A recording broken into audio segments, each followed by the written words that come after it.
It's rare to be invited to another artist studio. I'm here with Rachel Lafferty. She fronts a rock band. She has the energy into a band called Cherry 2000. I think she's the new Patti Smith, but I'll let you be the judge. Rachel, nice to meet you. Okay. Nice to meet you, Damien. Okay. Tell me, who inspires you? I think my inspiration for my work is more environmental and urban based. When I talk about my actual art, I'm inspired more by objects and places and kind of the way people respond in places than I am by necessarily specific artists. Some Aboriginal art I'm really inspired by, especially in their kind of line work and the form work that they use to describe landscapes. And other than that, people inspire me. It's just, you know, the life around you, your mates, the streets. Okay, sure. I'm wondering, can art be relevant in the 21st century? I think art can be relevant. It is relevant ever since, you know, man made the first mark. I think yes, it can be relevant, I guess, in the 21st century as much as it always has been relevant, as long as people continue to kind of create a, you know, a sense of wonderment and a sense of curiosity. As long as people are continuing to be curious and discover things, then art will be relevant along with other methods of discovery. So what should a gallery be filled with? It's an interesting question. In your opinion? It should be filled with creative thought. It shouldn't be filled with cliches, and it shouldn't be filled with you know, general pants code style trends. Okay, sure. I think it should be filled with the voice of independence. Okay. Yeah. Can anyone be an artist? Yeah, I think anyone. Can anyone create? No.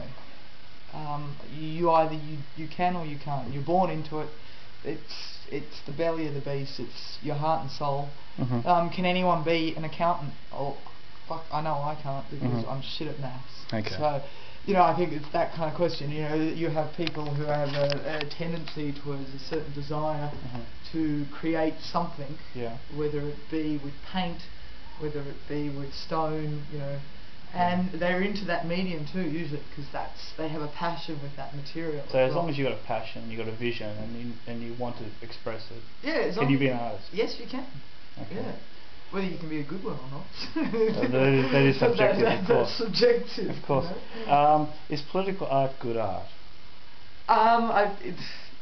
Is there good political art? Yes, there is. Is all political art good art? No. But is all art good art? No, of course it's not. Of course. You know, but that's all subject to opinion as well. But I think having an idea of an opinion and a voice within your work is sort of important. I also don't think there's nothing wrong with painting a landscape just because it's an amazing structure. Yeah. But in saying that, you're also giving that landscape a voice by declaring it a beautiful place. So much so that you will spend the time and energy to try and represent it. So I think the same with political art as well, as long as the voice is, you know, well, the current climate, like, I mean, I think that's the most political piece I've got. Oh, let's have a look at it. Let's have a look at it. Which is so, well, they're kind of, you know, they've got a bit of the you know, the palm tree, which is a bit Dr. Seuss, a bit fantasy, and they've got. I'm kind of obsessed with cities and the urban structure and the way that we are this kind of pipeline machine, and there are these different worlds within this one huge world. And this I actually found, and it was actually propped up really beautifully just on the side of the road by a little stick, and it was like somebody had already created it. So in a sense, I've actually already taken what was already a work of art that was just living as itself, and I've kind of brought my own energy to it. So whoever actually did that, I hope they don't mind me. Oh, for sure. In my work. Does art have to have a meaning? Looking at this, like I'm looking at, say, Margaret Thatcher in there. Does it have to have a meaning? Does that have a meaning, for example?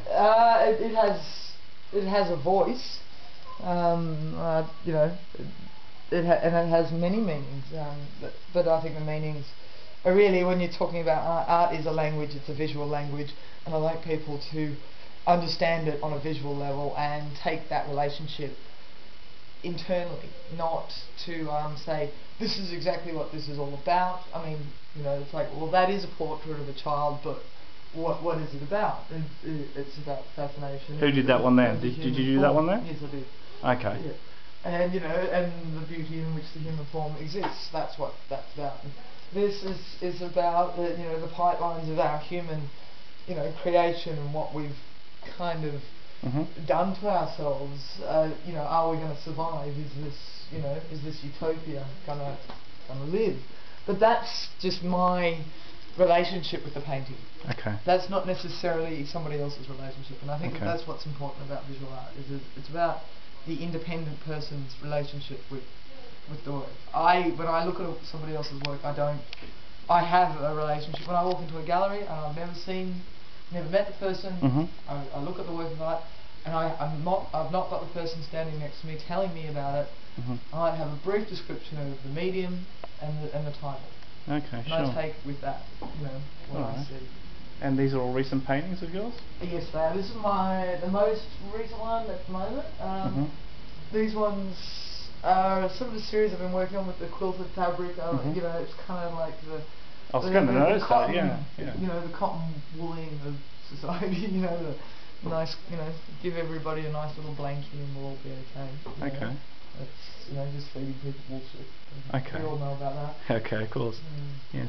All right, Rachel Blakely, thank you very much. Thank you. Have a good day. Take it easy, Damien. Well, look, at the moment, this is just wonderful. You've got different mediums here. Not everything is on stretch canvas. Okay, you got quilted material. Is that correct? Yeah, it's quilted calico. And did you I prime and stretch? You stretched it all yourself, right? Yeah. So it doesn't have to be a primed silk canvas, so to speak. No, Okay. you know. And is that acrylic? Yes, it is. Okay. And enamel, acrylic and enamel. Okay.